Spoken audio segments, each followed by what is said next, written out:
The sacred sword pierced his heart, and yet he could not believe it. While the warriors celebrated what they believed to be the definitive fall of evil, the being who lay defeated was none other than Archimonde, the feared necromancer. In that instant, he understood that the Great Continental War, a battle of 10 long years, had come to an end. The final strategy had been a joint operation. The Imperial army led the frontal offensive, while an elite force circled around the lines from the rear flank. Archimonde had foreseen that move and raised defenses along the entire rear guard. Even so, everything crumbled, and the cause of that collapse had a name: Barkol Rhineland, leader of the Order of the Northern Knight. Barkol declared that the victory did not belong to him alone. Countless people had shed blood, endured the unbearable, and held on to their limits so that moment could be possible. He asked Archimonde to surrender, in the name of the peace the continent so desperately needed. The response he received was a roar of pure hatred. The necromancer screamed that those same people had stood paralyzed while millions succumbed to the plague, and now they dared to raise the banner of peace. They called them something worse than animals, and swore to exterminate every knight, every human being on that land with his own hands. The warriors were stunned to realize that even pierced by the sacred blade, Archimonde still resorted to necromancy. One of the fighters warned that leaving him alive in that state would be a catastrophe. Another, named Oral, recalled that 20 million lives had been claimed by the plague, and that Archimonde had turned all those bodies into an army of the undead. That act, he insisted, was the spark that ignited the entire war. Archimonde laughed bitterly and argued that among the 20 million dead, there would certainly be people from Barkol's own homeland. He accused them of acting driven solely and exclusively from revenge. The hero fell silent for a moment. Then he raised his sword. He said only that everything had been done for the future of the children. The necromancer did not respond. He stared into the hero's eyes and saw in them the corruption that the war had left behind, but also the unwavering gaze of a knight who would never lose faith in his cause. Without another word, Archimonde fell to his knees and prepared to receive death. However,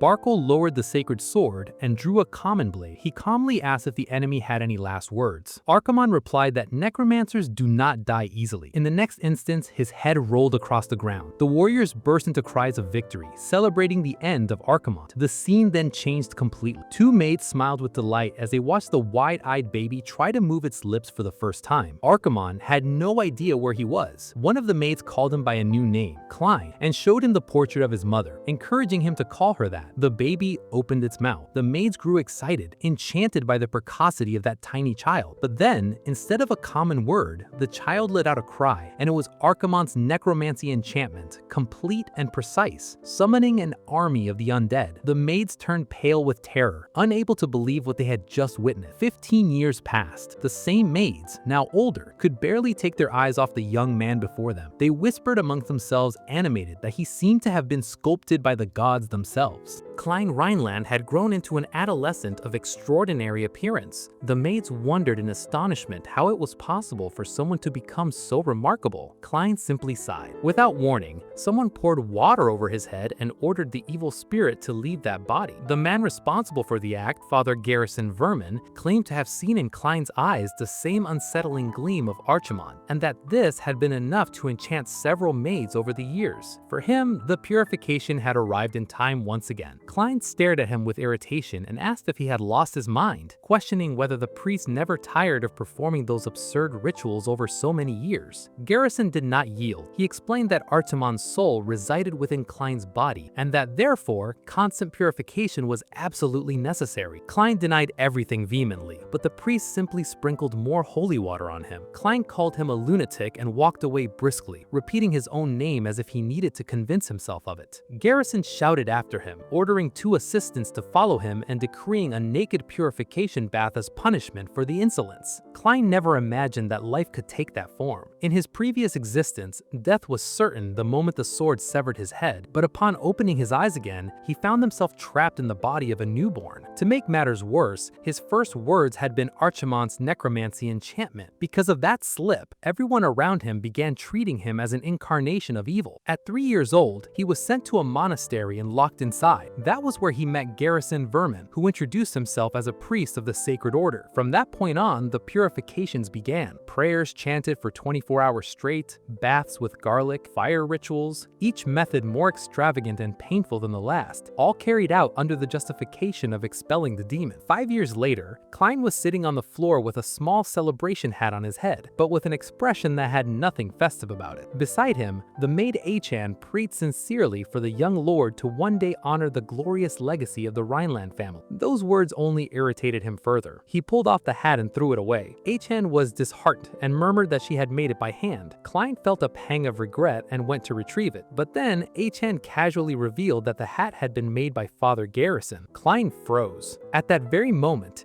Garrison appeared in the doorway with a radiant smile, delighted to see the young master wearing with such affection the hat he himself had knitted. Klein smiled back and then tore the hat in two. He said with absolute coldness that he would never wear it. Garrison erupted in alarm, shouting that the spirit of Archimond had resurfaced. Shortly after, Dunn arrived, captain of the Order of the Red Carriage Knights. He asked casually whether the day's ritual had already been completed. He brought up the old rumor that Klein was the reincarnation of Archimond, mentioning that the Sacred Order had investigated the matter for over 10 years without finding any concrete evidence. Surprisingly, Garrison agreed immediately, without hesitation. Klein noticed that with a discomfort that cut deep. The priest ignored everything he said, but bowed immediately when someone of importance spoke. Before leaving, however, Dunn stopped. His expression turned serious. He said in a low voice that behind every impossible rumor, there's always a small, real possibility. He left the words hanging in the air and walked away. Garrison also prepared to leave, but first reminded Klein about the Friday ritual. The response he received was an angry order to disappear immediately. When the two finally left, Klein collapsed onto the sofa, completely exhausted. He could not understand how a man capable of inflicting such torment was still considered a member of the clergy. Achan handed him a towel and asked, with genuine innocence, whether he had stopped being Archimond. Klein denied it immediately. He did not want any connection to that identity. He knew, deep down, what the truth was, but admitting it would only give Garrison more ammunition to intensify the torture sessions. Since he was reborn, his entire life had been watched and controlled because of that childhood rumor. Even after returning home, the priest followed him like an inescapable shadow. The conversation with Dunhol continued further along, and Achan took the opportunity to ask what the title of executive meant and whether it was a high position within the Sacred Order. The captain explained that executive was a title reserved only for the most powerful figures in the order. Very few people in the world could be considered their equals. Within the Rhineland family, only the Duke could be considered an equivalent. Achan grew animated and continued asking questions about the family's power. Klein interrupted her and wanted to know directly which Duke was truly the most powerful among them all. Dunhol replied that although the 7th Duke was notable, the 1st Duke remained unmatched to this day. Klein agreed immediately, and for the first time, his expression became completely serious. He repeated firmly that the 1st Duke was above any comparison. Dunhol fell silent. Achan commented, smiling, that Klein always looked at the portrait of the 1st Duke, but that his expression on his face never seemed like admiration. The captain added in a low voice that the family had been founded nearly 200 years. Klein raised his eyes to the portraits arranged along the corridor. 200 years. He still struggled to accept that. The ancient necromancer Archimond had truly been reborn into this world. The portraits of the Dukes stretched from the 7th to the 2nd, and then came the last one, the 1st Duke, Barkle Rhineland, the man who had defeated him. Archimond had returned as a direct descendant of the greatest enemy he had ever faced. Barkle's name echoed in his mind. The knight's words came back, that he fought only for the future of the children. Klein woke up suddenly, gasping, sitting up in bed. It had been a dream, but the memories refused to dissolve. Archimond had surrendered to rage and nearly wiped the continent from existence. Barkle Rhineland put an end to that madness. 2 centuries had passed, and fate, with its cruel irony, had placed him within that very same bloodline. To this day, he could not get used to his own white hair. At that moment, a familiar silhouette appeared outside the bedroom. Garrison smiled and claimed to have heard Klein talking in his sleep. With his usual suspicious gaze, he asked whether the young master had been dreaming of his days as the feared necromancer. Klein denied everything and insisted he was simply tired. But then Achan, who had woken up alongside him, hugged him from behind with enthusiasm and announced cheerfully that she had heard everything, and repeated without filter the words Klein had murmured in his sleep about destroying the continent. Head butler Vermin arrived and announced that the fencing exhibition was about about to begin. Behind him, a dark atmosphere formed around Garrison. The priest calmly decided that future purification sessions would take place at double the frequency. Klein covered Akant's mouth in desperation as her protests echoed through the corridor. As they walked through the halls, Butler Vermin mentioned the exhibition again. The Duke had personally ordered Klein to attend, which surprised him since his father had never invited him to anything like that before. When he asked the reason, the butler explained that relatives from the secondary branches of the family had arrived for a visit. That answer was enough to completely ruin his mood. The troublesome relatives were already there. One of them mocked his presence, referring to him with irony as Master Archimond. They were cousins on the paternal side. The northern branch occupied a corner of the room, eating without any restraint. Further along was the western branch. Among them, a young blonde woman stood out for her elegant and refined posture. Another relative shouted, asking if Klein had gone deaf. The white-haired young man simply ignored everyone. The insults continued. They said that someone like him did not deserve to belong to the Rhineland family. Klein barely remembered the name of any of them. To him, the decline of the family was already underway. The fact that distant relatives dared to judge the direct heir said everything that needed to be said. The fencing exhibition began. Two fighters entered the arena. The purple-haired swordsman Dalton took a direct blow to the head, but instead of retreating, he shouted, demanding a real fight. The young blonde man in the arena, Dellen, calmly announced that the match had already ended. Dalton rejected that and continued attacking without hesitation. Dellen Rhineland smiled faintly and stated that as long as there was hope for the family, there would always be a reason to carry on. That was Dellen Rhineland, Klein's half-brother and the greatest prodigy the family had produced in years. Thanks to his extraordinary talent, the lineage of master swordsmen of the Rhineland family still preserved its prestige before the world. Dalton shouted that this attempt would be different and attacked again. At that instant, Klein's eyes began to pulse with a faint violet light. The purple-haired swordsman advanced wielding a wooden sword, aiming directly at Dellen. The blonde heir moved without any apparent effort. Wrapped in a golden aura, he dodged the blows with steps so fluid they seemed to defy logic. Klein's eyes widened. He could follow everything with absolute precision, every movement, every detail of the footwork. Dalton grew frustrated and prepared another attack. In that interval, Klein perceived the flow of mana circulating through the Rhineland technique. In the next instant, Dellen kicked his opponent's wrist with surgical precision. The fight ended there. With Dalton disarmed, Dellen calmly stepped back and declared that he had warned about the outcome. The audience erupted in recognition. Everyone identified it immediately: the meteor sword. Klein rubbed his eyes. To him, that demonstration was less a victory and more a message directed at the secondary branches. Suddenly, a voice called his name. It was Dellen. His half-brother approached and asked how long he had been there. Dellen admitted he would have put in even more effort had he known his younger brother was present. Klein observed him in silence. Extraordinary talent, the family's favored heir. He wondered about the real reason behind the relatives' visit and concluded they had probably come to ask for support once again. Before he could reflect further, another presence arrived. Hankel Rhineland, the 7th Duke, father of both young men. Dellen approached him immediately. Klein stayed where he was, silently observing the man who led the family into which he had been reborn. Hankel praised Delon with evident pride, acknowledging the son's effort to reach that level and declaring that he was probably the last pride of the main branch. Even Dunkel made a point of commenting on the young heir's impressive talent. Delon responded with humility, saying there was still much to learn. Hankel then evoked the teachings left by the 1st Duke about the duty carried by every knight of the family. Delon accepted the words with respect. Next, the Duke turned to Klein. The white-haired young man stiffened immediately. Slowly, Hankel extended his hand and rested it on his son's head. He said in a low voice that he still could not sense any trace of mana in Klein's body. The young man lowered his head and apologized. Deep down, he believed he had become nothing but a burden to everyone around him. Dunkel tried to defend him, reminding everyone that Klein had spent his entire childhood confined in a monastery. Even so, whispers spread through the hall. People compared him to Delon. They commented in low voices that the second heir possessed no mana. The relatives from the secondary branches went further and began insinuating that the main branch had weakened. Klein left without saying anything. The insults on their own did not affect him, but then the image of Barkel Rhineland returned to his mind. The knight's words about protecting the future of the children. Klein clenched his fist. The frustration burned inside. He asked himself in silence how the family of that hero had fallen so low. As everyone dispersed, Dalton took the opportunity to provoke him once more. He asked with scorn how a young man from the main branch was incapable of wielding even a sword. The insults continued, and Dalton even called him a disgrace to the Rhineland family. Klein looked at him calmly and pointed out that Dalton also belonged to a secondary branch. ranch. He mentioned, almost in passing, certain rumors involving girls. Dalton froze. Klein asked with irony whether money had failed to silence those stories. With a single simple move, he knocked Dalton straight to the ground. The relative shouted in rage, and upon getting up, brought up the mystery surrounding Klein's mother. Klein stopped completely. He turned around slowly. His expression had changed entirely. The pressure emanating from his eyes alone was enough to terrify Dalton. The matter had never been about his mother. It was the boundless arrogance of the secondary branches. His violet eyes blazed with intensity. He wondered in silence how the descendants of Barkle Rhineland had become people like this. Before the situation could escalate further, Dunkel intervened.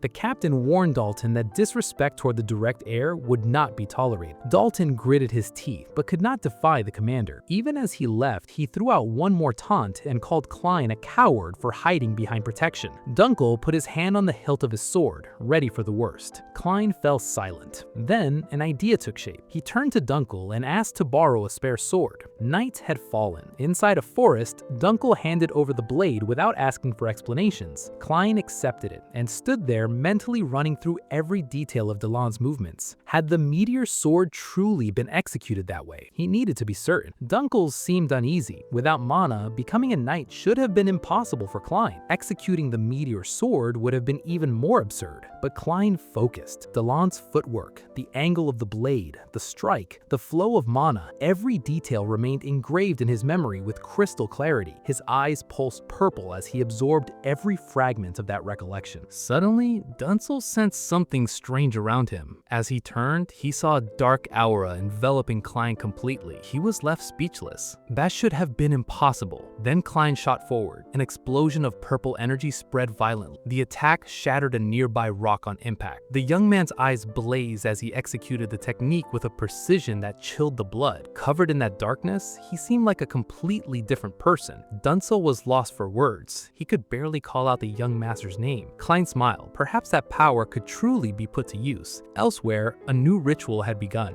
Chen stared at the scene in astonishment. Beside her stood Garrison. Klein was submerged in a bathtub. The priest commented with genuine joy that the young master could now survive more than 1 minute underwater. Chen was horrified. Garrison even suggested using a fish tank next time. Klein emerged gasping and complained that the ritual had lasted longer than usual. The priest laughed and explained that he had sensed sinister energy. Chen quickly rushed over with a towel. Shortly after, Dunkel arrived carrying a letter. He explained that Dalton had sent it. Klein was confused for a moment until he remembered the relative who had been defeated by Delon. The invitation was for a hunting competition. Klein frowned immediately. To him, it was transparent. It was nothing more than an excuse to get him off the property. Dunkel asked whether he intended to accept. Klein smiled. There was no reason whatsoever to refuse. His gaze turned to the sword as he mentally ran through Delon's technique once more. It was at that moment that he confirmed the truth about his new ability. He could reproduce any technique with perfection after observing it just once.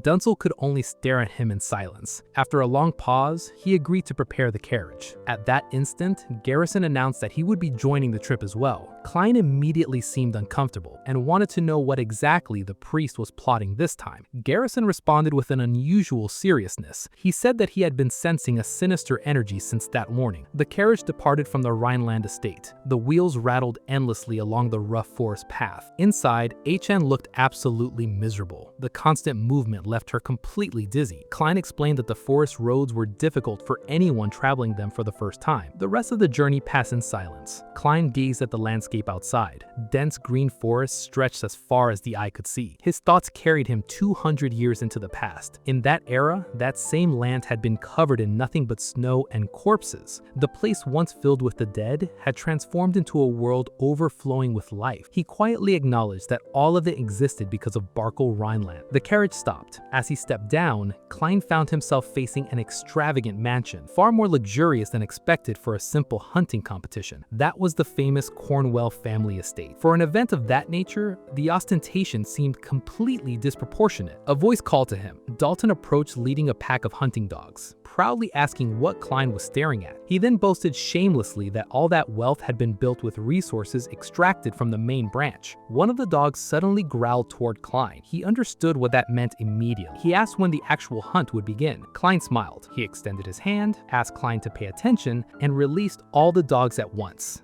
The competition had begun. Pieces of meat had been scattered across the mountain as bait. Dalton explained that starving dogs possess senses far superior to humans. With a bow in hand, he followed them through the forest. When one of the animals reached the bait, the arrows flew. The dogs whimpered and scattered in panic. Dalton laughed. To him, that was entertainment. Then he turned and spotted Ashan. He recognized her as Klein's maid. With a disturbing smile, he placed his hand on her head and announced that she would be assigned to a new job. Then he grabbed her arm. Another hand seized his wrist before he could advance. Klein warned Dalton to release the arm immediately, or he would break that wrist with his own hands. Dalton backed off. He hurled insults as he mounted a horse and challenged Klein to follow him. The former necromancer mounted another horse. Before departing, he instructed Dunn to stay with Ashan and handed the captain a magic signal scroll. Dunn recognized it immediately. Klein explained that the artifact functioned without mana. If Garrison would just suddenly disappear, something serious had occurred, and the scroll should be activated immediately. After that, he rode off at full gallop through the forest. In the distance, Garrison watched everything in silence. Night slowly swallowed the sky. Klein rode through the interior of the forest. Dalton could not have gone far. Suddenly, he stopped. The relative stood before him, but what drew his attention was what lay around them. The bodies of the hunting dogs scattered across the ground. Dalton greeted him with false calm and said he had finally arrived. Klein dismounted. The scene made no sense whatsoever. Dalton smiled and called it the grand finale of the competition. Then he drew his sword. His final target was Klein himself. He openly declared that he intended to kill him and bring his head to Dellen as a trophy. Klein stared at him with disappointment. To him, it was simply pathetic. Dalton then revealed the men waiting in the shadows. Figures advanced from every direction. The ambush had been set up in advance. Someone among them even mocked the fall of the main branch. Klein showed no surprise whatsoever. Dalton kept boasting. He said that the next day people would laugh, would talk about the death of the second heir among hunting dogs. Klein thought of Barkle once more. The words about protecting the future of the children echoed inside his mind. A low laugh escaped his lips. Dalton frowned. Had fear finally broken him? The laughter grew until it became uncontrollable. Dalton stared without understanding. Then the laughter ceased. Klein raised his head slowly. He told Dalton that he was nothing more than a foolish child who had crossed a line he should not have crossed. Terror took hold of Dalton's eyes. Klein's gaze has shifted to a deep crimson. He declared that the Rhineland family had been built upon the very fall of Archimont, and that people like Dalton were soiling that legacy. An explosion of blue energy burst outward. Dalton panicked and shouted that it was magic, but Klein possessed no mana. Flames of dark energy enveloped him completely. The former necromancer revealed coldly that it was not magic, it was dark energy. The men in hiding retreated in terror. Dalton finally understood the weight of those words. Klein smiled. Ancient spirits, dormant beneath centuries of silence, answered his call. His body rose into the air. The order was given, and the dead awakened, one after another. The forest had transformed. Where before there had been only silence and shadow, now rows of undead soldiers stood motionless, obedient to the command of his master. The necromancer had returned. Dalton screamed that it was impossible, his face completely drained of color, calling Archimont's name in desperation as he stared at the army before him. Klein simply pointed forward and ordered every warrior to eliminate the enemies without mercy. Deep within his consciousness, an ancient feeling resurfaced, something he had believed he had left behind over all those years. 200 lonely years had passed since his last battle. Endless time immersed in darkness, bones, and silence. Even so, even now, he could hear them, the voices of the dead, calling for the return of their master. The fallen warriors had waited with patience. That resonance was something only he truly understood. Back in the forest, Dalton kept screaming Archimont's name in complete desperation. Klein simply smiled faintly and calmly admitted that it had been a very long time since people had truly called him that. Dalton's men were paralyzed. They had always treated Archimont as a legend of the past, nothing more. A mercenary stared fixedly at the skeleton warriors and wanted to know what those creatures were. A skeleton with blazing red eyes answered with a roar that echoed through the entire forest. The silence lasted only an instant. instant. Then came the laughter. The mercenaries began mocking the undead, calling them piles of bones and useless trash. Klein seemed genuinely offended. Dalton, full of himself, claimed to have destroyed hundreds of skeletons throughout his life. One of the men joked about taking a skull home as a souvenir. Dalton raised his hand and ordered everyone to sweep those creatures out of the way. Archers advanced, crossbows aimed directly at Klein and his army, and a rain of arrows swept across the sky. Dalton smiled superiorly, certain of victory. His expression froze in the next instant. Not a single arrow had touched Klein. Skeleton warriors wielding shields had formed a wall around their master before any projectile came close. Klein observed the scene with a satisfied smile. 200 years had truly changed everything. No one recognized his soldiers anymore. The enemies were stunned because that defensive formation was something that did not exist in the world they knew. Klein explained coldly that only ordinary skeletons fought that way. The army before them was completely different. Dalton was left speechless. Klein raised his hand again. The first unit broke formation. For a brief moment, the image of Barclow Rhineland crossed his mind. The future that knight had protected with his own life was being insulted by people like these. He would crush them personally. The order was given. Advance. The skeleton warriors shot forward with a speed that chilled the blood. Dalton nearly screamed. Since when did skeletons move like elite soldiers? The undead leapt between the trees, releasing cries that cut through the air.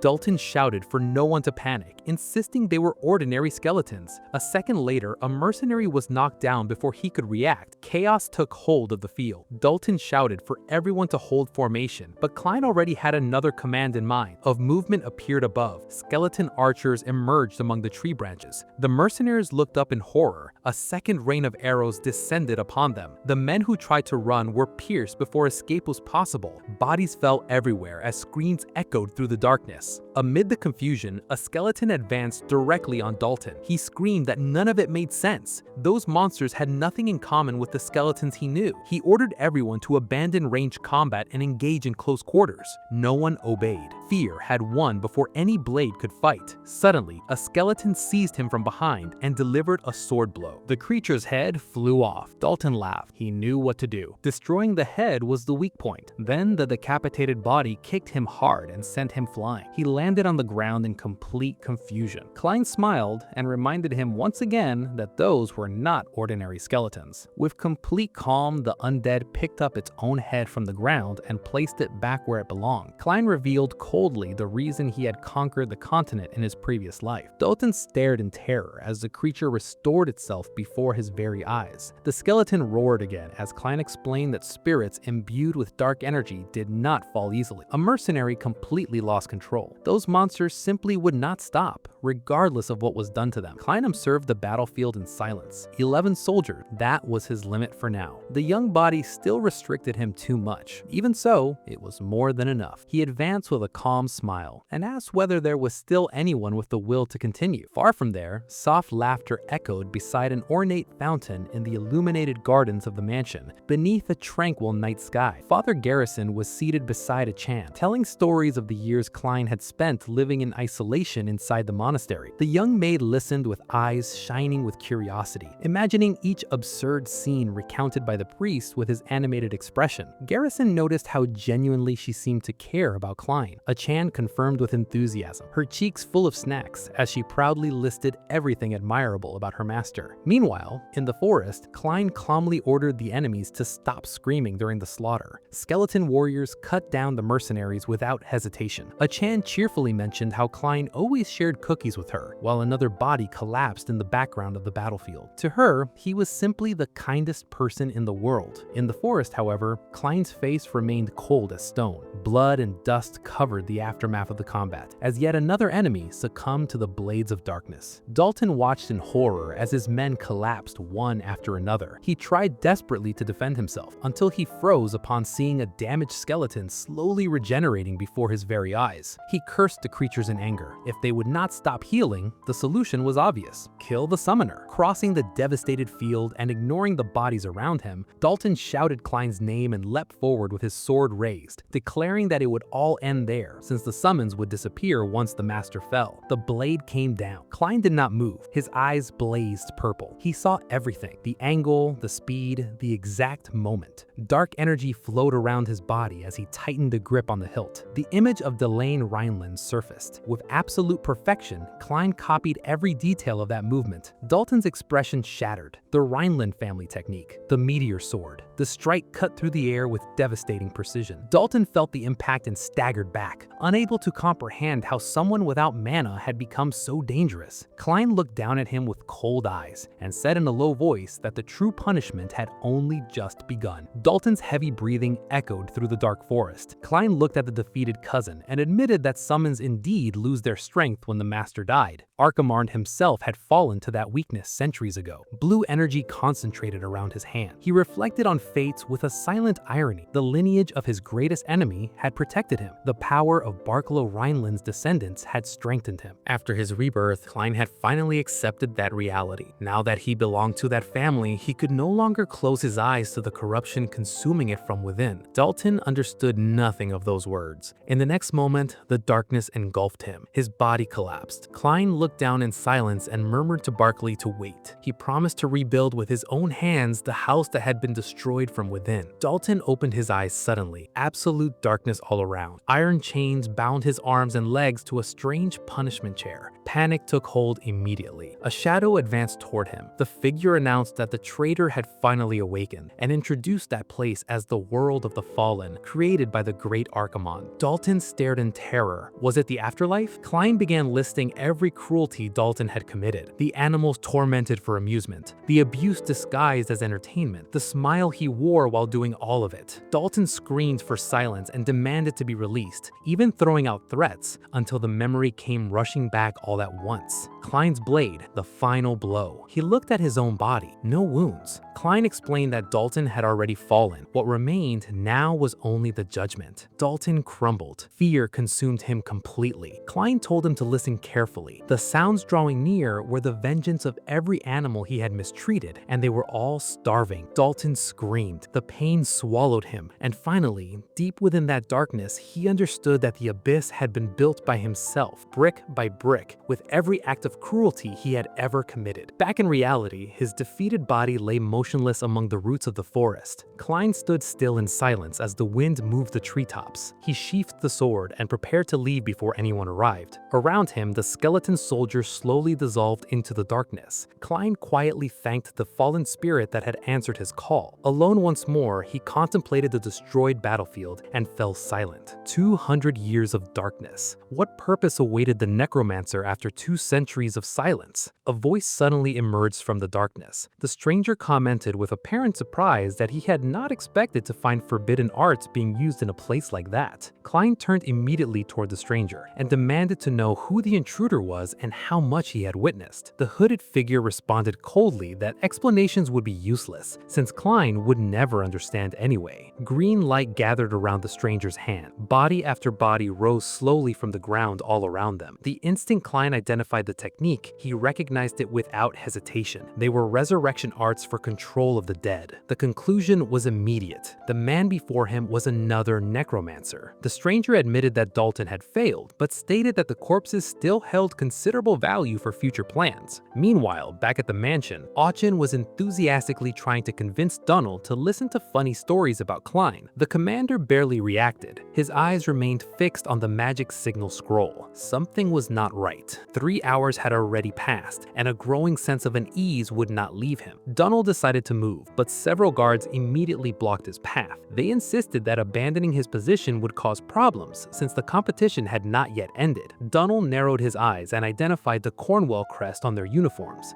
Dalton's people. Everything became clear at once. The commander warned them firmly not to intervene again. The tone alone was enough to make them back down. He then turned to Auchen and explained that Klein had been absent for too long. He ordered her to return safely with Garrison. It was then that another guard warned. The priest had disappeared. Everyone froze. Dumio immediately recalled Garrison mentioning the sinister energy he had sensed earlier. The priest had already acted on his own. Without wasting another second, the commander mounted his horse and rode off at full gallop into the interior of the forest, holding the signal scroll firmly between his teeth. He He was certain that something serious had happened. Deep in the forest, Klein stood alone before a second army of the dead. He assessed the situation quickly. The previous combat had drained nearly all of his dark energy. Summoning again was out of the question. The laugh and noted that the child's body had clearly reached its limit. He raised his hand. The undead army advanced. Klein simply clenched his fist. The enemy truly believed he could finish him off just like that. The purple light began pulsing within Klein's eyes once more. With absolute coldness, he informed the enemy necromancer that everything had already gone wrong for him. An explosion of golden light illuminated the entire battlefield all at once. The advancing corpses kept running without comprehending what stood before them, but the newcomer moved in an instant and destroyed them with a single devastating blow. Golden light filled his eyes. A prayer followed. Celestial energy flooded the field and erased the undead as if they were smoke. The hooded necromancer screamed when the sacred power struck him directly. He could not comprehend what kind of being possessed a force of that caliber. Watching everything from above, Klein immediately recognized who had arrived, the greatest martial force in the world. The newcomer calmly told Klein to relax, for he had arrived. Garrison Vermin revealed himself. The priest declared that protecting the young master was now his responsibility. Klein recalled the truth about men like him. Within the sacred order, there existed only 3 living weapons, absolute executors of the Grand Pope's will, the only ones authorized to wield the sacred relics left by the saint. Those treasures were known throughout the continent as sacred armaments, and each bearer possessed enough power to raise entire fortresses on their own. The enemy necromancer froze. Fear consumed him completely. He demanded to know the name of that monster. Garrison introduced himself as the supreme executor of the church and calmly announced that the enemy's end had come. Sacred light exploded around him once more. He ordered the sinners to pray and seek forgiveness, and then advanced into battle. Corpses shattered under each blow as the priest vowed to wash away every last one of their sins. An enormous shockwave swept the field and dispersed entire groups of undead in one single pass. Holding his glowing sacred book, Garrison declared that this was mercy. The enemy necromancer trembled. He could not believe that someone of Garrison's caliber had appeared in that place. The absurd power had eliminated his entire army without the slightest effort. Panic overcame him completely. The dark mage turned and fled, cursing his own luck and calling the situation completely unfair. Because facing someone like Garrison Vermin was not a battle, it was a calamity. Suddenly, Garrison appeared directly behind him. The priest seized his head with one hand and asked calmly where he thought he was going. He tightened his grip with force. The pain exploded instantly, and the sorcerer screamed, trying to break free. Garrison explained with disturbing serenity that the prayer session had not yet ended, and asked the sinner to be grateful for receiving it. The enemy screamed again as sacred power condensed around the priest, who invoked the divine light to conclude the judgment once and for all. Meanwhile, Klein descended slowly from the hill after watching the entire battle. The forest had transformed into a devastated field, covered in debris and shattered corpses. His expression hardened immediately. Those remains did not look normal. At that instant, Garrison called his name. The priest took only a single step in his direction. Klein went completely tense. Cold sweat ran down his face. Even after 2 entire lifetimes, that absurd physical strength still seemed to belong to a different category of human being. Garrison then smiled in a strange way and said he had rushed there the moment he felt the dark energy. He added, with a calm but heavily weighted voice, that aura did not seem to belong to the defeated mage. Klein swallowed hard. One careless move there, and that fanatical priest would eliminate him without hesitation. A familiar voice cut through the tension. Commander Dunn arrived on horseback, calling out for the young master. Klein turned toward him with visible relief, but exhaustion struck him at the same time. The body had exceeded its limits from using necromancy. Dunn panicked upon seeing Klein covered in dirt, blood, and battle marks. The commander leapt from his still-moving horse and ran to the young man at the exact moment he dropped to one knee. Holding him firmly, he demanded answers. Klein said weakly to stop shouting, as his legs had simply given out. Trying to make sense of the situation,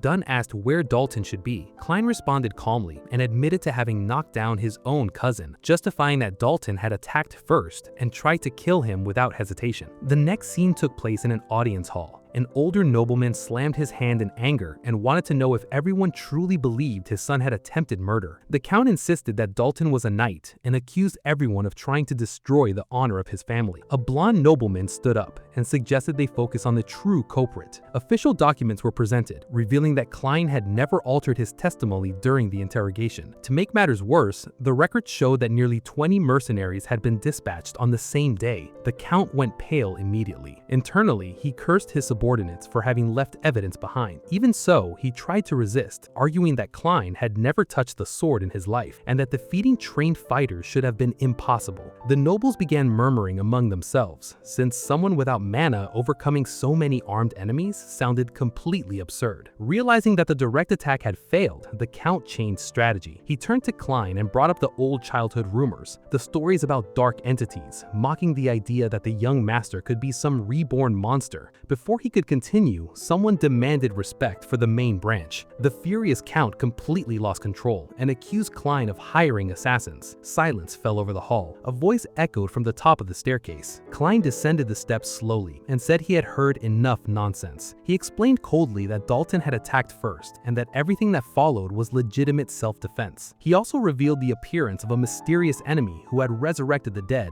which forced Garrison to enter the fight. The count panicked and pointed directly at him. Klein simply smiled. Then, with an expression that chilled the air around him, he asked, "What would happen if the rumors about me were true?" The old nobleman froze. Fear spread visibly across his face. Klein's eyes grew darker as he declared that he would rebuild the Rhineland family with his own hands, and that he would never allow anyone to stand in his way. At that instant, footsteps echoed through the hall. A woman with long golden hair entered, and her presence alone was enough to silence the entire room. Klein recognized her immediately. He had seen her during the fencing exhibition. Some nobles questioned her presence, but Henkel Rhineland calmly explained that he had personally allowed her entry. The Grand Duke also revealed that Dalton had worked alongside the knights before his death, which gave her every right to be at that meeting. She advanced slowly, her eyes examining every corner of the room, until her gaze stopped on Klein. After a brief silence, she requested a private conversation with him. Everyone was confused. Henkel understood the situation and gave permission, asking only that they not take too long. Klein found it all very inconvenient at first, but then his thoughts shifted. This could be useful. Three possibilities crossed his mind: confirmation, suspicion, or a test. After taking his leave of Henkel, he followed the mysterious commander. As he walked beside her, he made a silent decision. He would no longer run from any challenge placed before him. As soon as the doors closed behind the two of them, Klein swore to himself that one day every knight would stand at his side. That woman was Leah Rhineland Paulweaver, eldest daughter of the Paulweaver family, one of the three great ducal families of the continent, alongside the Rhineland, a master of the spear and commander of the Blue Sacred Lance Knights. She had written her name in history during a great monster suppression operation in the Western lands, when she fought alone against an entire horde. Orcs surrounded civilians while chaos spread everywhere, and she faced them without retreating. That feat transformed her into a living legend among the knights of the continent. Back in the corridor, Leah glanced over her shoulder and asked if Klein intended to fall behind forever. He replied that he was already on his way, but she cut him off immediately, asking him not to act with familiarity, since they were not truly relatives. Klein recalled what Henkel had said once. The connection between them existed only on account of a marriage, without a single drop of shared blood. Leah then admitted calmly that she had called him out of personal curiosity. Before Klein could react, she moved. In the next instant, he was cornered against a window, with Leah blocking any way out. She calmly asked if she could touch him. Klein froze completely, wondering if that absurd situation was actually happening. Trying to maintain his composure, he asked her to explain what she meant. Leah ignored the question and grabbed his wrist. Her fingers carefully examined his entire hand. Smooth skin, no scars, no calluses, nothing that belonged to a swordsman. Klein grew immediately uneasy upon realizing she had gone beyond the surface. The fingers moved again, assessing tendons, muscles, and joints. Then she moved closer and reached her conclusion. Klein had never truly trained with the sword. Her eyes narrowed as she questioned how someone in that condition had survived and defeated 20 armed men. The answer she constructed for herself was simple. He had used another kind of power. Klein pushed her away and took a step back. He asked whether she also planned to accuse him him of being some dark entity. Leah did not react because she was not after answers, she wanted reactions. Realizing that silence would only pull him deeper into the trap, Klein decided to take a risk and asked what would happen if he truly were that monster. Leah laughed. She looked at him with an amused smile and declared that someone of his size could never be the feared Lord of Darkness. Klein stood speechless. The former ruler of the continent had just been reduced to short. He even asked if she had misspoken, and Leah calmly offered to repeat herself. Klein gave up. His wounds already hurt enough. Leah walked toward the balcony and stood looking outside. After a brief silence, she declared quietly that the real Archimon would never have accepted a humiliation like that. Back in the Great Hall, guards announced the return of the young lord and Commander Leah. Klein returned to his place and admitted something to himself in silence. For 7 years, he had lived as the forgotten second son, invisible to the world. Now, the Count stared at him with open hatred. Klein already understood. No one there intended to believe him. At that moment, Henkel Rhineland asked what had been discussed outside. Klein responded without words. He advanced, drew a sword, and drove it into the floor of the tribunal with force. The impact echoed throughout the hall, and every nobleman froze in place. Even Henkel appeared surprised. The Count instinctively stepped back. Klein called his name and declared that he would prove the truth on his own, ordering the old man to stop hiding behind excuses so that everything could be settled properly. Then came the challenge, trial by combat. The hall erupted in murmurs. The Count stared at him as if Klein had completely lost his mind. That ancient northern tradition was invoked only when disputes reached an absolute impasse. No restrictions, no excuses. The winner decided the truth. Klein advanced and accused the Count of trying to incriminate him despite all the evidence left behind by Dalton himself, reminding everyone of the insults hurled against his mother and demanding an answer as everyone's patience had reached its limit. The nobles began murmuring with growing agitation. Henkel intervened and announced that he would personally oversee the duel. All evidence gathered up to that point would be suspended until the conclusion of the battle. At first, the Count seemed confused, but relief quickly took hold of his face. Without the evidence, the situation swung back in his favor. The old nobleman smiled and reminded everyone that Klein possessed no mana. He announced proudly that one of his most powerful knights would represent him and launched an open threat at the young lord. Klein simply smiled. In a mocking tone, he told the old man to save his words, for the side that would be defeated would never be his. The insult pushed the Count to his limit. He accepted the challenge immediately and declared that the duel would take place in 4 days. This had ceased to be simple revenge. It was a declaration. Klein would destroy every traitor and rebuild the glory of the Rhineland family with his own hands. Shortly after the tribunal ended, Dellen Rhineland stared at Klein in absolute disbelief. He asked if his brother had completely lost his mind by accepting a trial by combat, warning that that kind of confrontation could very well end in death. Klein sighed with impatience and explained calmly that Henkel Rhineland had already approved everything. Instead of calming down,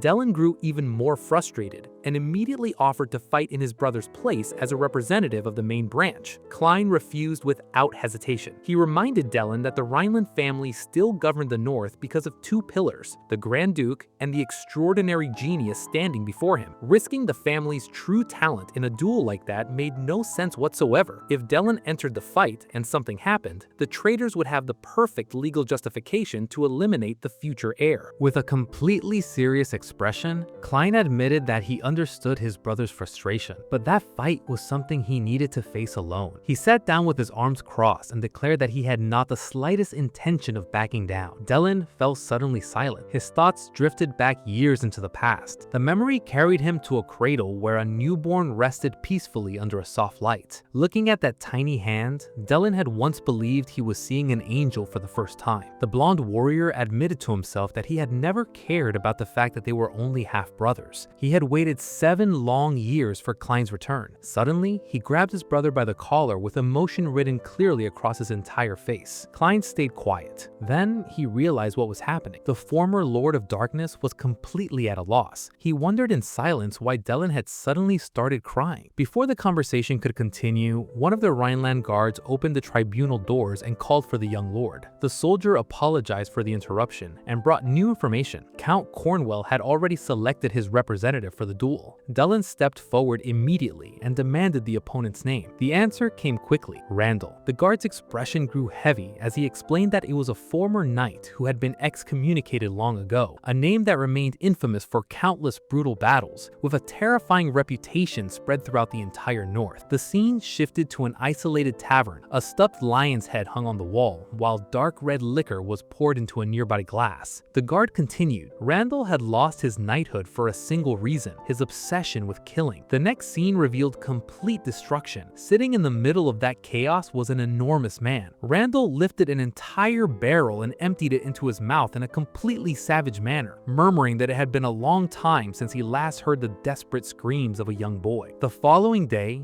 Dillon handed Klein a sword and explained that it had been forged exactly as requested. He warned, however, that Klein needed to be careful. The moment the blade collided with a sword imbued with mana, it would break immediately. Klein stared at the sword in silence and acknowledged that the moment had finally come. Shortly after, he was standing inside the arena. In the noble seats above the battlefield, Duke Henkel occupied his place, while Count Cornwell sat beside him. The Count admitted he had not expected Duke Henkel to attend in person, and with a smile suggested it was not too late to send the first son, Dillon, in Klein's place. After all, his champion is an Imperial Knight and would be far too overwhelming for a son without mana. Henkel did not respond. In the arena, Klein looked around, wondering where his opponent was. Suddenly, a massive shadow was cast over him from behind. It was Randall. The giant raised his hand and grabbed Klein's shoulder, asking if he was the young lord, and observing that he seemed much younger than he had imagined. He continued mocking the boy's thin arms and wondering out loud what sound his neck would make when broken. Before the grip could tighten, Klein dodged quickly. The spectators were stunned to see that movement come so naturally. Count Cornwell laughed and mocked him, saying Klein was already running away before the fight had even started, questioning whether someone like that would be capable of facing a wall like Randall. Randall himself stated that the young man seemed terrified. Klein's thoughts, however, were elsewhere. That enormous hand had reminded him of the priest who used to grab his shoulder during the purification ritual. For a brief instant, fear had returned without him even noticing. High above the arena, another figure watched them in silence. It was Leah. Her personal knight warned her that Lady Helen would be furious if she found out she was there. Leah dismissed the concern and said that woman was not her mother anyway. Internally, she had a bold thought. If Klein managed to defeat that man, she would reward him with a kiss. At the same time, her eyes remained fixed on him. There was something she needed to confirm for herself. Back in the arena, Klein discreetly covered his nose because of the unpleasant smell coming from the giant. He commented casually that he had been suffering from a stiff neck lately and warned Randall not to touch his shoulders again. Randall ignored the warning and grabbed him again. Klein coldly declared that he had already said not to touch him, called him ignorant, and questioned whether that attitude was the reason the Empire had abandoned him. Randall's expression darkened immediately. In the next instant, a colossal punch came down toward Klein's head. Calmly, Klein buttoned his coat. Randall's fist collided with the ground and shattered the entire arena floor. When the dust settled, only Klein's coat remained on the rubble. The audience was left open-mouthed, shocked not only by the destructive force, but because Klein had completely disappeared. Moments later, he reappeared behind the giant, observing that the man had a terrible temper. Internally, Klein admitted that a direct confrontation would be problematic. A single blow from that monstrous body would be enough to send him to pieces. As much as it cost him to acknowledge it, that was not a battle to be taken lightly. The children watching in the stands whispered amongst themselves. One of them commented that young Lord Klein was skilled at dodging, but questioned how he could possibly win. Another added that even a light touch would probably break every bone in his body. Upon hearing that, Delan recalled the earlier conversation. Klein had said not to participate in the duel precisely to avoid giving anyone a legal excuse to eliminate the Rhineland heir. Delan knew his brother had been right. The family's fate was at stake in that battle, and acting impulsively would be a mistake he could not afford to make. Suddenly, Randall advanced and delivered a sword strike. Klein dodged. He immediately counterattacked toward the giant's head. Randall grabbed the blade and hurled him aside. Klein drove the sword into the ground to slow his momentum. In the same instant, Randall charged again from above, aiming to end the battle. Klein blocked with his own blade. Randall mocked him and asked why he wasn't using necromancy, questioning whether he wasn't supposedly the great Archmund. Klein gritted his teeth. For an instant, a cold thought crossed his mind. He considered ending everything right there flair with necromancy. Suddenly, Randall sensed something disturbing and backed away. The audience did not understand why. Randall himself was confused. He had definitely seen something. A sinister shadow had formed around Klein for just a brief moment. Count Cornwell yelled insults at Randall from the stand, while Duke Henkel continued watching in silence. Klein smiled and assured everyone that he would not use necromancy. He declared that he was a Rhinelander. He explained to himself that that arena existed to prove one's worth exclusively through the sword, and that therefore he could not depend on the darkness. He had to prove himself through his own strength. The crowd erupted in shouts of support for the young lord. Count Cornwell was visibly shocked as the chants grew louder. For Randall, it was difficult to accept that. He convinced himself that the shadow had been nothing but an illusion. After all, he believed himself to be superior in strength, endurance, and experience. Mana accumulated around his body. He reminded himself that Klein possessed absolutely no mana. True swordsmanship meant elevating mana, muscles, breathing, and blood flow beyond any known limit. At full force, Randall advanced. His sword came down loaded with overwhelming mana. Klein dodged. Using the fragile remnants of his necromancer's senses, Klein could see with clarity every movement, every technique, and even the flow of mana within his opponent's body. Randall attacked repeatedly, and Klein dodged every blow with absolute precision. The frustration grew within the giant until it exploded in a roar. He drove the sword into the ground with full force, and the arena cracked as dust consumed everything. When the smoke cleared, Klein had disappeared once again, as if he had read every trajectory of the blade before it even moved. Then he reappeared abruptly behind Randall and said calmly that a body that size left the back completely exposed. In the next instant, his sword pierced through Randall's back. The spectators froze. The technique appeared identical to the one Dellen had used in the duel against Dalton. Randall screamed in pain. Nothing made sense to him. Klein possessed no mana, and yet the blow had been executed with perfection. Leah's knight asked if she had seen that attack. Leah remained silent, her eyes completely fixed on Klein. Now it was time to fulfill the promise she had made to herself. Sometime earlier, at the Rhineland family mansion, Duke Henkel had admitted that under normal circumstances, he would have intervened personally, but he knew he could not act based on emotions. If he entered the duel, the prestige of the Rhineland family would suffer even further. The real problem was that the opponent was an Imperial knight, and Klein absolutely had no way of defeating him in a direct confrontation. Dellen had asked why the duel had been approved from the start. Henkel explained that Klein had acted to defend the honor of his deceased mother, and that even after being falsely labeled as Archimond and imprisoned in the monastery, the boy had endured everything alone, without a single word of complaint. Henkel admitted he had failed to protect him back then. For that reason, in the end, he no longer had the right to stop him. Dellen reassured him, saying that young Lord Klein never entered battles he could not win. Back in the present, Duke Henkel observed the arena and was visibly shocked to see Klein execute the Rhineland family secret technique.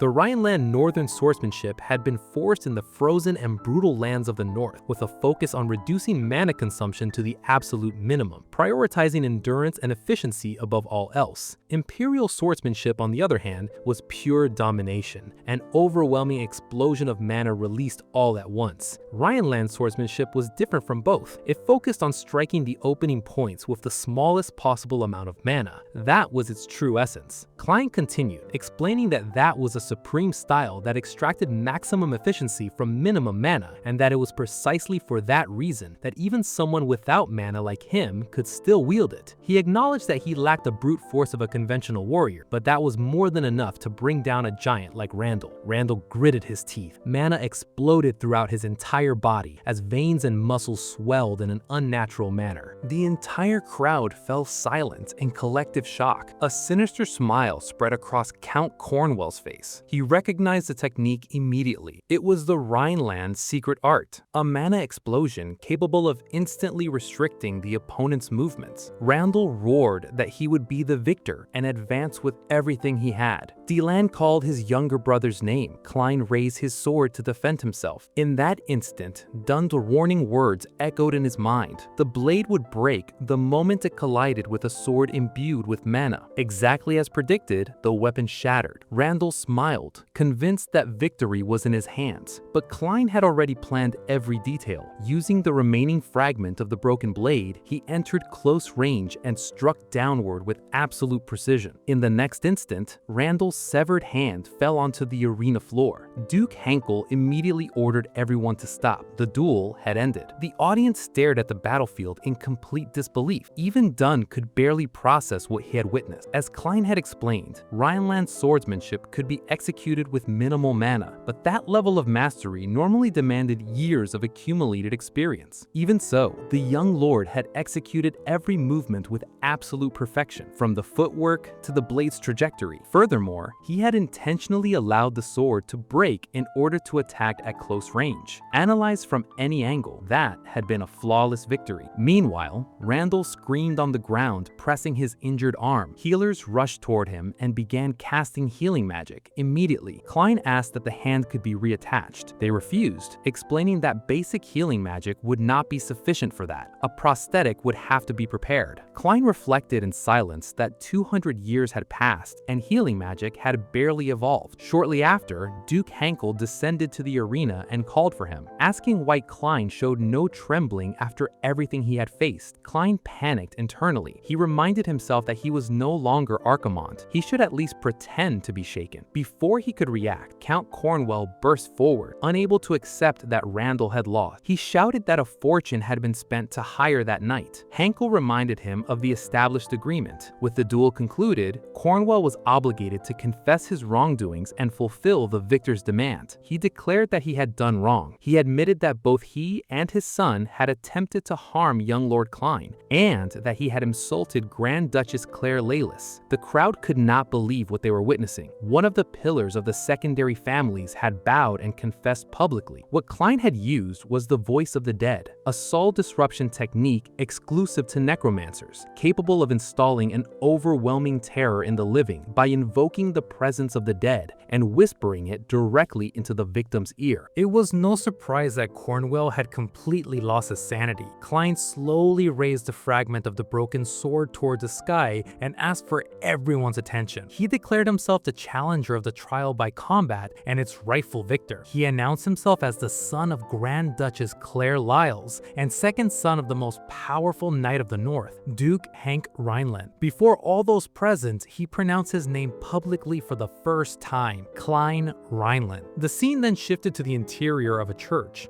Garrison entered in silence. An elderly man was kneeling before the altar, absorbed in prayer to the god of light. As Garrison approached, he addressed him by his title, Cardinal Muroc. The cardinal asked what had happened, for Garrison's voice sounded strangely dark. Garrison reported that the surveillance target had been attacked by a necromancer and undead creatures. The target was Klein. Cardinal Muroc remained serene. He explained that there was no reason to be concerned. Everything was part of the plan. The necromancer had been sent along with the Empire. According to him, necromancers naturally spread fear, and those terrified by them inevitably sought salvation through the Sacred Order. More faithful meant more influence. He asked if Garrison understood. If the Sacred Order could be revitalized and the will of God spread through a handful of sacrifices, then the price was acceptable. Suddenly, Garrison seized him by the throat. With absolute coldness, he declared that a servant of the sacred temple had abandoned faith in favor of political games and forged alliances with heretics. The old man stumbled and demanded an explanation.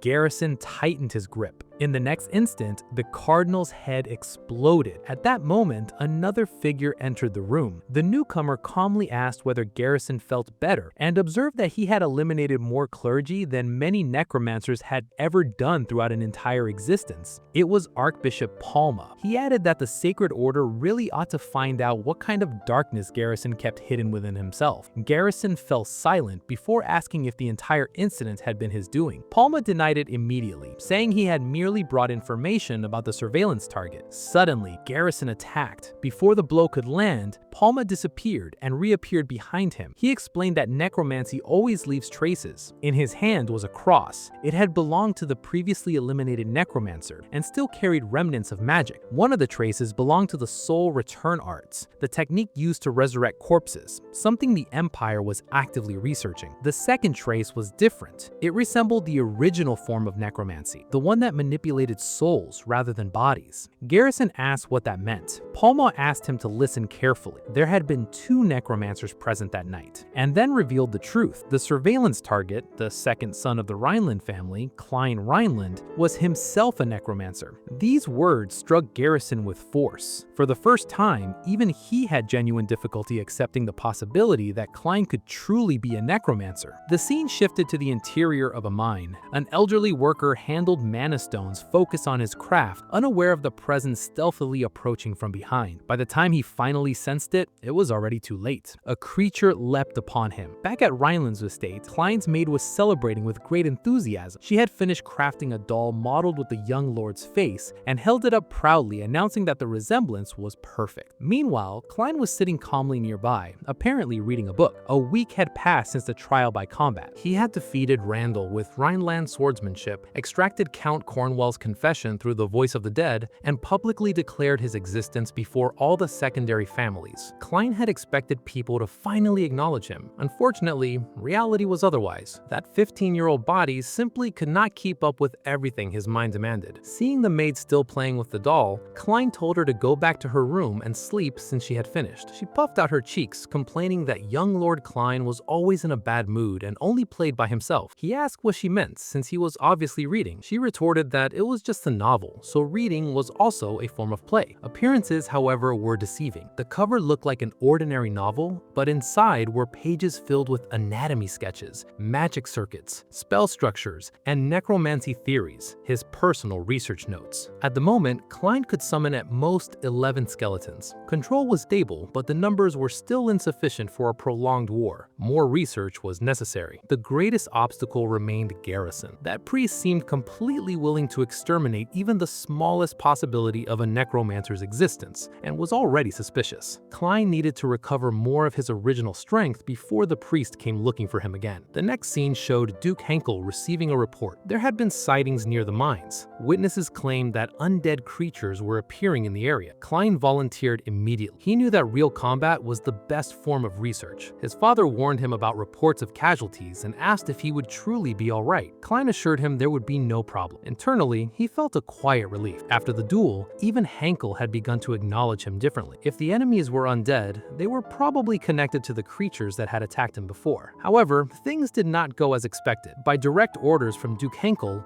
Dunn had been assigned to accompany him. Klein silently cursed his own luck. He should have foreseen that. Dunn looked at the sky and commented that the night always seemed beautiful during missions. Klein simply handed him a meat skewer. Dunn thanked him and awkwardly said he should help with the cooking as well. Klein refused immediately, reminding him that the last time he had cooked, the meat had turned to charcoal, so staying quiet would help much more. Dunn apologized. Klein simply told him to keep eating while he prepared more meat. Internally, he reflected. In his previous life, he had spent more than 10 years fleeing from entire orders of elite knights. Roasting meat was nothing compared to that. Dunn stayed silent for a moment before speaking again. He admitted that Klein seemed different from anyone his age. He had hidden his talent with the sword and his own courage during the trial by combat, and sometimes that made him wonder if Klein truly was Archimonde reborn. Klein immediately warned him never to speak those words in front of the priest. Dunn agreed instantly. He then continued, calling Archimonde a monster who turned tens of millions of northerners into the undead. The mood suddenly shifted. A strange pressure swept across the air with the wind. Klein fell silent. Coldly, he ordered Dunn to not bring up that subject again. Dunn did not understand what had happened. Before he could ask further, the two of them sensed movement nearby. A village was under attack. Residents fled in desperation from undead creatures. Before one of them could strike, Dunn appeared and cut it in half in one movement. He called out to Klein. The young man moved calmly across the battlefield, eliminating creature after creature. He ordered Donald to focus on protecting the villagers. Within moments, every one of the creatures had been destroyed. The residents gave their thanks and asked who they were. Donald introduced Klein as the second young lord of the Rhineland family. Klein turned away while Donald gathered information from the villagers. To Klein, those creatures were clearly the product of reanimation magic, and that meant the threat was far greater than it appeared. The corpses had been resurrected and placed under external control. It was exactly what Klein had expected, the same technique used in the attack inside the forest. A villager explained that everything had begun 2 months earlier, right after the Count's family restricted access to the mine. From that same period onward, people had started disappearing. When he added that the undead were no strangers, they were the villagers' own people, resurrected. Klein froze in place. Suddenly, a man seized Klein by both shoulders and demanded to know if he truly belonged to the Rhineland family. Dunnell stepped forward immediately, ordering him to calm down. The man burst into tears. He shouted that the villagers had been calling for help for 2 full months without receiving any response, and now, at last, only 2 people had arrived. Then he pointed to the corpse Klein had destroyed. That undead had been his father, an old man who had done nothing but work tirelessly inside the mine. Between sobs, he demanded to know why they had to endure all of that, and placed the entire blame on the Rhineland family. Klein's expression changed immediately. Coldly, he ordered the man to be silent, and asked whether any of it was truly his fault. The villager froze. Klein continued, saying that it had not been him who had turned their loved ones into the undead, and that if the anger needed a target, it should be directed at the one truly responsible. Dunnell offered to handle the situation, but Klein ignored him completely. Mana concentrated around his hand. The power of necromancy spread outward in silent waves. The souls trapped inside each undead corpse began to stir. Klein guided them carefully. One by one, every spirit rose toward the sky. They spoke in an ancient and strange tongue. After listening carefully, Klein finally understood everything. A villager recognized the phenomenon immediately. It was the soul resonance, an ancestral technique used 200 years ago during the Northern Plague to free the dead from their suffering. The young son suddenly caught sight of his father's soul among those spirits. The old man smiled with a peace that had never existed in life, before dissolving into the sky together with the others. Sometime later, Klein and Dunnell made their way toward the mines. After a long silence, Dunnell finally asked what the spirits had said. Klein paused briefly. He explained that the souls had thanked him for helping them move on, and that they had also pleaded for vengeance.